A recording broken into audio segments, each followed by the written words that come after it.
Karen approached community needs with the same straightforward and team-building approach that she brought to politics. She saw a problem or a need and solved it by building coalitions. She nurtured others to step up their own contributions. Her mark was made throughout the city in organizations and programs such as the Public Library, Proctor's Theater, the Community Gardens, Jazz on Jay, Kids Art Fest, and the Stockade Arts Festival. Karen had this ability to be there, and she didn't need the spotlight on her.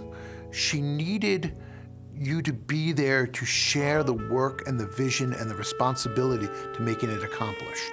She supported my efforts with Music Haven and the park, not just financially, but spiritually, because as she said, the job was getting done. And while she was always advocating for us, one of the people she turned on to our organization is one of our largest supporters now, after years and years. And they never would have come to us if it wasn't for Karen. She ran a major campaign for the expansion of Proctor's. So she was really the fundraising muscle behind the expanded stage that brought us big Broadway shows. The amount of service that Karen gave the city and the county in all of her capacities, and not just in her political capacity, her human capacity, her individual capacity, her compassion for people, and the desire to have everybody's life made a little bit better, continued way beyond politics. I don't think there was ever a challenge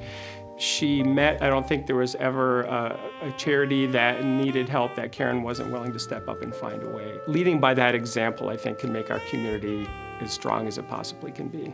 Education was one of her priority issues. She supported the schools, Boys and Girls Clubs, and many other organizations and events focused on children and the arts. We shared a commitment to public education and the arts, so we were kindred spirits that way, and that relationship deepened after she led a group of concerned citizens putting together the very first Kids Arts Festival in 1994. Her idea was to think of a way to bring families into downtown Schenectady to experience and appreciate and enjoy the arts. She was very involved in the community. Jazz on Jay and Kids Arts Festival, they were very important to her. You don't necessarily have to run for office. There are lots of ways to contribute to your community, and she seemed to do it all. To strengthen the community, she created a scholarship fund at Schenectady County Community College for city residents who faced financial obstacles to getting their college degree. Karen established this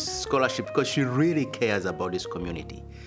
Regardless of race, creed, or where our students come from. She knows that a good percentage of our students have obstacles. They have dreams, they have aspirations. And so the impetus for us creating this scholarship was to really lift all boats, to help students who have aspirations, who have dreams, who have the tenacity, the grit to dream, but they have this financial burden. I would really thank her from the bottom of my heart and just let her know that it really was a generous gift that she had gave to me, that I could pursue my education. Karen worked because she loved it, and I don't think it was really work. I think it was just the love of the community, of the people residing in it. Her goals were to make things better for people, to help them, and she did. Karen started a program with a half dozen other people to solicit instruments that were sitting in attics.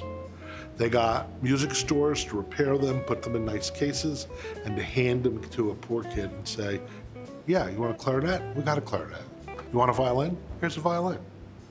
You want a cello? Here's a cello.